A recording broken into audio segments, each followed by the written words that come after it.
बारे में जाना जाए और साथ में जो हम कार्य देखकर भी अनदेखा करते हैं उनके बारे में जानते हैं। आइए उससे पहले शनिदेव जी के दर्शन करते हैं और दर्शन के बाद आपको आज हम शनिदेव जी की कुछ कथाओं के बारे में वर्णन करवाएंगे तथा उनके कुछ विधि के बारे में वर्णन करवाएंगे।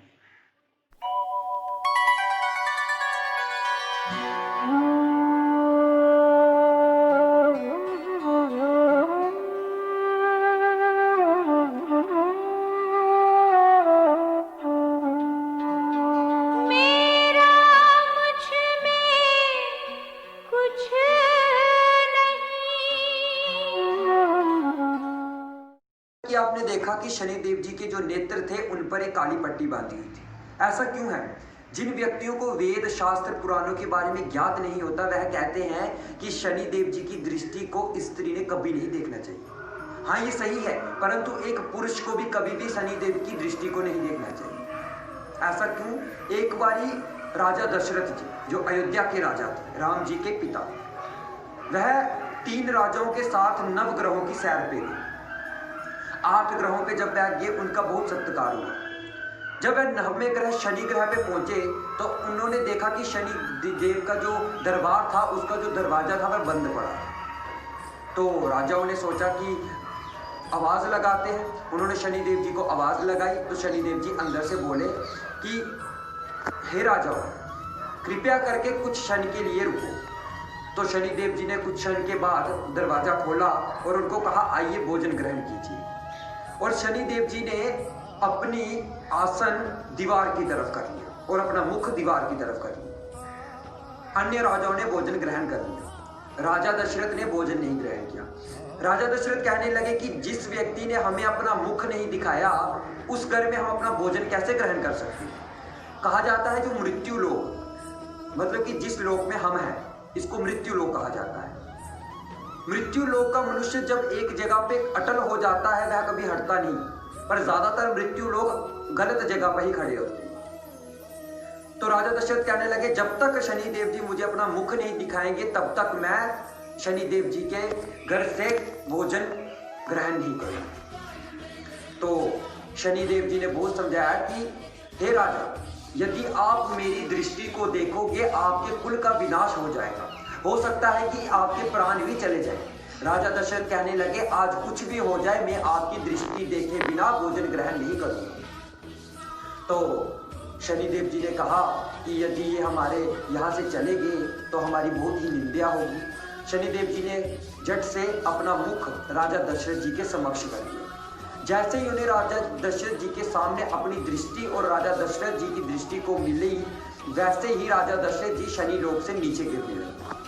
वो जैसे जैसे नीचे गिरने लगे धीरे धीरे वह धरती पे पहुंचने लगे। धरती पे पहुंचते पहुंचते वहां पे 2 पंछी दौड़ लगा रहे थे कि कौन सूर्य को पहले जाके हाथ लगाएगा। उनमें से जो उस पंछी का छोटा भाई था वह उड़कर चले गया और जैसे ही वह सूर्य को हाथ लगाने लगा उसके दोनों पर जो है वो जल गए। तो जैसे ही बड़ा भाई उड़ने लगा उसने देखा कि आसमान से एक मनुष्य नीचे गिर रहा है। उसने अपने पर उड़ाए और जाके उस मनुष्य को पकड़कर धरती पर लाया। जैसे उसने उसको धरती पर लाया उस समय राजा दशरथ जी के जो प्राण थे वो चले गए। तो उस पक्षी ने अपनी चोंच में पानी भर भर के राजा दशरथ जी के मुख में डाला और धीरे धीरे भगवान से प्रार्थना की कि हे प्रभु, इस व्यक्ति को प्राण दे दो। धीरे धीरे जैसे जैसे वह पंछी राजा दशरथ जी के मुख में पानी डालता गया वैसे वैसे उनमें प्राण आते गए। जैसे ही राजा दशरथ जी ठीक होके उठे तो वैसे ही उन्होंने कहा कि हे पक्षी राज, तुमने मेरी जान बचाई है। तुम जो वर मांगोगे मैं तुम्हें दूंगा, तुम जो चीज मांगोगे मैं तुम्हें प्रदान करवाऊंगा। पक्षी कहने लगा कि हे प्रभु, भगवान की कृपा से मेरे पास बहुत कुछ है, मुझे आपकी किसी भी वस्तु की आवश्यकता नहीं है। लेकिन राजा दशरथ जी यहाँ पे भी अटल हो गए। कहने लगे, रघुकुल रीत सदा चली आई, प्राण जाई पर वचन न जाई। तो राजा दशरथ जी कहने लगे, जब तक तुम मेरे से कोई वर ना मांगोगे तब तक मैं यहाँ से जाऊंगा नहीं। तो पक्षी राज कहने लगे कि हे राजा, आपके कुल में जो सबसे बड़ा पुत्र होगा वह आप हमें सौंप दीजिएगा। तो राजा दशरथ जी कहने लगे ठीक है। तो पक्षी जी ने कहा कि कहीं आप मोह में ना पड़ जाएं तो फिर वचन भूल जाएं। उन्होंने कहा ऐसा कभी हो ही नहीं सकता। राजा दशरथ जी चले गए। आज एक मंत्री पक्षी जी के सामने से गुजर रहा था।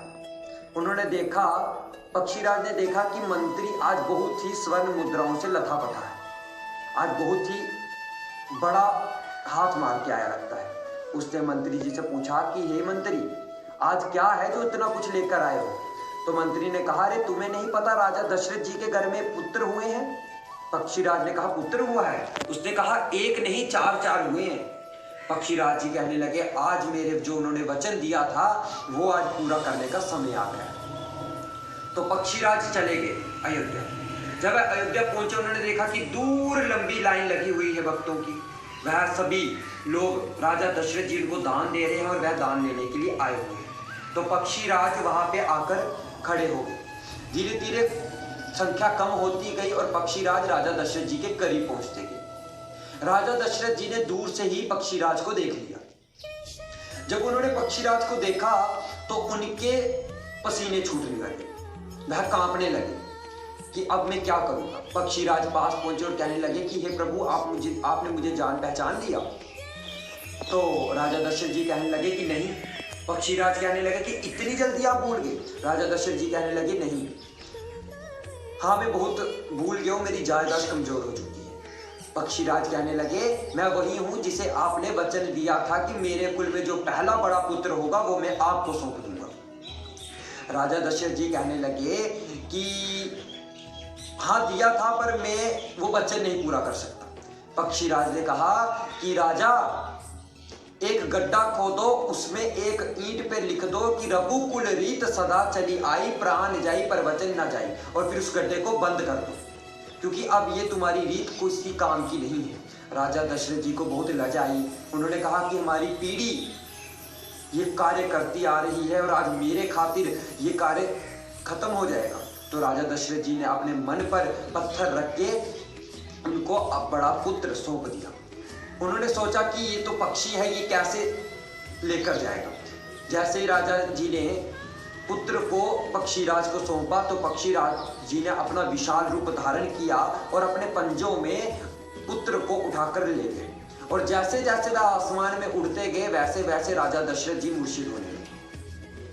वह आसमान में उड़ते गए तो उस बाल रूप ने अपना असली रूप धारण किया। वह नारायण के रूप में प्रकट हुए और अपना भार बढ़ाने लगे। जैसे जैसे उन्होंने भार बढ़ाया तो पक्षीराज धीरे धीरे नीचे आ गए। जब वह नीचे आए तो उन्होंने प्रभु से क्षमा मांगी कि प्रभु मुझे क्षमा कीजिए, मैंने आपको अपने चरणों में उठा के लिया। तो भगवान राम कहने लगे, पक्षीराज तुम्हें मोक्ष की प्राप्ति चाहिए, लेकिन जिसके गर्भ में मैंने जन्म लिया है उसने सिर्फ मुझसे ये वर मांगा था कि हे प्रभु आप मेरे घर में जन्म लें, मैं आपके साथ खेल सकूं, मैं आपके साथ आपको खिला सकूं। इसलिए जब मेरा कार्य पूर्ण हो जाएगा मैं तुम्हें खुद आके तुम्हें मोक्ष की प्राप्ति करवाऊंगा। ये सुनकर पक्षीराज जी ने वापिस उस बच्चे को राजा दशरथ जी को सौंप दिया। कहने का तात्पर्य ये है, जब उन्होंने सौंप दिया वैसे वैसे राम जी, राजा दशरथ जी का पूरा कुल विनाश होता गया। पहले अयोध्या कांड हुआ, अयोध्या कांड के बाद सीता हरण होते हुए लंका दहन के बाद सीता जी वन में चलेगी, वन में जाने के बाद सीता जी धरती में समा गई। धीरे धीरे अयोध्या की जो कुल था उसका विनाश हो गया। इसी प्रकार यदि एक मनुष्य भी शनिदेव जी की दृष्टि देखता है तो उसके ग्रहों में शनि ग्रह भी प्रवेश करता है। शनि जी बहुत ही क्रोधी है। यदि वह क्रोधी है तो बहुत ही प्रेम भी उनके मन में है। यदि आप शनि देव जी की प्रेम पूर्वक भक्ति करोगे तो शनि देव जी की कृपा आपके ऊपर हमेशा बरसती रहेगी। दूसरी बात कि कभी भी एक स्त्री को शनि देव जी को जो तेल चढ़ाते हैं वो खुद नहीं चढ़ाना चाहिए। शनि देव जी का जो लिंग होता है उसके ऊपर स्त्री को कभी तेल नहीं चढ़ाना चाहिए। और शनि देव जी की ज्योति कभी भी एक स्त्री को ना जलानी चाहिए। ये कुछ बातें हैं जो हमारा मनुष्य कभी नहीं जानते, बस छोटी छोटी बातों को ही हमें ध्यान में रखते हुए ही अपनी जो कार्य है उनको संपन्न करना चाहिए। हमारे जो शनि देव जी हैं वह बहुत ही प्रेम के स्वभाव के व्यक्ति। शनि देव जी को जब क्रोध आ जाता है तो वह पूरी पृथ्वी का भी विनाश कर सकते हैं, और जब प्रेम हो उनके हृदय में और यदि उनके भक्त में उनके लिए बहुत ही अटूट प्रेम हो तो वह भक्त को प्रलय से भी वापिस ला सकते हैं। शनि देव जी का जो ग्रह है शनि ग्रह, हमेशा शनि देव जी की शनिवार को पूजा आराधना करें, उनके ग्रह के बारे में उनके मंत्र जाप करें। शनि देव जी बहुत ही प्रेम के हैं। आइए आज के लिए इतना ही। अगली वीडियो में विज्ञान और शास्त्रों में अंतर के बारे में हम आपकी वीडियो में फिर से मिलेंगे। उस तब तक के लिए आप संख्या बढ़ाते रहें, और यदि आपका प्रेम रहा तो हम अगली वीडियो में भी आपके साथ जल्द मिलेंगे। जय जय राधे, जय श्री कृष्णा, जय गौ माता।